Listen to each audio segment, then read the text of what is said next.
ఇవాళటికి కూడా మీ బిడ్డ ప్రభుత్వం ఈ 58 నెలల్లో తీసుకొచ్చిన విప్లవాత్మక మార్పులు ఎందుకింత అవసరము, ఈ మార్పులు ఎందుకింతగా కొనసాగాల్సిన అవసరం ఎందుకుంది అని తెలుసుకోవాల్సిన అవసరం చాలా ఉంది. మీ బిడ్డ సామాజిక న్యాయం విషయానికి సంబంధించి ఈ 58 నెలల్లో కని విని ఎరగని విధంగా రాష్ట్రంలో విప్లవాత్మక మార్పులు తీసుకొచ్చాడు. మొట్టమొదటిసారిగా ముఖ్యమంత్రి స్థానంలో ఉన్న మీ బిడ్డ ప్రతి మాటకు ముందు నా ఎస్సీలు, నా ఎస్టీలు, నా బీసీలు, నా మైనారిటీలు అంటూ ఆ అణగారిన వర్గాలకు నేనున్నా తోడుగా మీరంతా నా కుటుంబ సభ్యులు అని చెప్పి భరోసా ఇచ్చిన ప్రభుత్వం మీ బిడ్డ ప్రభుత్వము అని చెప్పి ఈ సందర్భంగా చెప్పడానికి గర్వపడతా ఉన్నా. ఏకంగా 2,70,000 కోట్ల రూపాయలు నేరుగా బటన్ నొక్కడం, ఎవరు కూడా లంచాలు అడగడం లేదు, ఎవరు కూడా వివక్ష చూపించడం లేదు. నేరుగా నా అక్క చెల్లెమ్మల కుటుంబాల ఖాతాల్లోకి నేరుగా 2,70,000 కోట్ల రూపాయలు పోయింది కేవలం ఈ 58 నెలల కాలంలో. ఇందులో ఏకంగా 75% పైచిలుకు నేను నా నా నా అని పిలుచుకునే నా సామాజిక వర్గాలకే వచ్చాయి అని చెప్పుకునేదానికి గర్వపడతా ఉన్నా. అలాగే మనం ఇచ్చిన 2,30,000 శాశ్వత ఉద్యోగాలు రాష్ట్రం దశాబ్దాలుగా ఇప్పటి వరకు ఎన్ని ఉద్యోగాలున్నాయి మీ బిడ్డ ప్రభుత్వం రాకమునుపు అని చెప్పి చూస్తే రాష్ట్రంలో 4 లక్షల ప్రభుత్వ ఉద్యోగాలుంటే మీ బిడ్డ ప్రభుత్వంలో ఈ 58 నెలల కాలంలో ఇచ్చిన ప్రభుత్వ ఉద్యోగాలు ఏకంగా మరో 2,31,000 ఉద్యోగాలు ఇచ్చామని చెప్పి కూడా చెప్పడానికి గర్వపడతా ఉన్నా. ఇందులో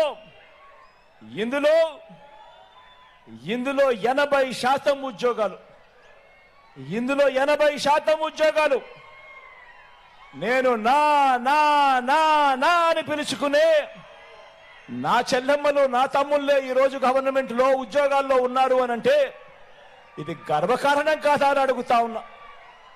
ఎప్పుడు చూడని విధంగా, ఎప్పుడు జరగని విధంగా ఏకంగా నామినేషన్ పై ఇచ్చే ఉద్యోగాలు కానీ, నామినేషన్ పై ఇచ్చే కాంట్రాక్టుల్లో కానీ, ఆ పదవుల్లో కానీ, ఆ కాంట్రాక్టుల్లో కానీ ఏకంగా 50% చట్టం చేసి మరి ఈ వర్గాలకే వచ్చేట్టుగా చేసింది కూడా ఈ 58 నెలల కాలంలోనే అని కూడా చెప్పడానికి గర్వపడతా ఉన్నా.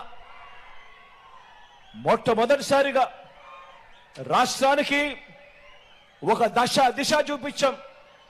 సామాజిక న్యాయం అంటే ఈ మాదిరిగా చెయ్యాలి అని చెప్పి చూపించాం. రాజ్యసభ నుంచి ఎమ్మెల్సీల వరకు, ఎమ్మెల్సీల నుంచి మంత్రి పదవుల వరకు ఈ వర్గాలకే ఇచ్చిన మీ అన్న ప్రభుత్వం సప్త వర్ణాల మిశ్రమం అని చెప్పి కూడా ఈ సందర్భంగా చెప్పడానికి గర్వపడతా ఉన్నా. ఇది ఒక సామాజిక ఇంద్రధనస్సు అని కూడా చెప్పడానికి సంతోషపడతా ఉన్నా.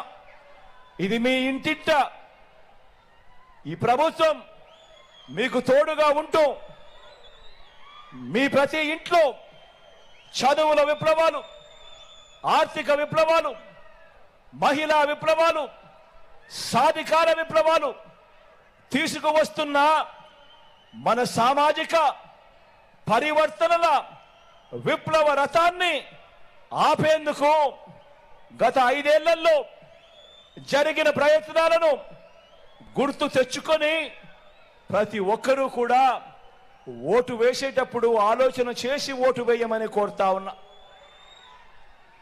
గవర్నమెంట్ బడిలో ఇంగ్లీష్ మీడియం వద్దని అడ్డుకున్న వారికి బుద్ధి చెప్పండి అని అడుగుతా ఉన్నా. పేదలు వెళ్ళే గవర్నమెంట్ బడులలో ఇంగ్లీష్ మీడియం వద్దని అడ్డుకున్నా వారికి బుద్ధి చెప్పండి అని గట్టిగా అడుగుతా ఉన్నా. పేదలకు ఇళ్ల స్థలాలు ఇస్తుంటే కులాల మధ్య సమతుల్యం దెబ్బతింటుందని ఏకంగా కోర్టులో కేసులు వేయించి మరి వాదించిన పార్టీల భవిష్యత్తుకు సమాధులు కట్టండి అని చెప్పి కోరుతా ఉన్నా. ఎస్సీ కులాలలో ఎవరైనా పుట్టాలనుకుంటారా అన్న వారికి రాజకీయ భవిష్యత్ లేకుండా తీర్పునివ్వండి అని చెప్పి కోరుతా ఉన్నాను. బీసీల తోకలు కత్తిరిస్తా అన్న బాబును సమర్థించే అనేక తోకలను మరోసారి కత్తిరించండి అని చెప్పి కోరుతా ఉన్నా. మైనారిటీలకు నాన్నగారిచ్చిన 4% రిజర్వేషన్లను పనంగా పెట్టడమే కాకుండా మైనారిటీల మనోభావాలతో గత 30 ఏళ్లుగా చెలగాటమాడుతా ఉన్న బాబును ఏ ఒక్క మైనారిటీ సోదరుడైనా ఏ ఒక్క చెల్లెమ్మైనా సమర్థించవచ్చా అన్నది ప్రతి ఒక్కరూ కూడా ఆలోచన చేయమని కోరుతా ఉన్నా. ఈ వర్గాలన్నీ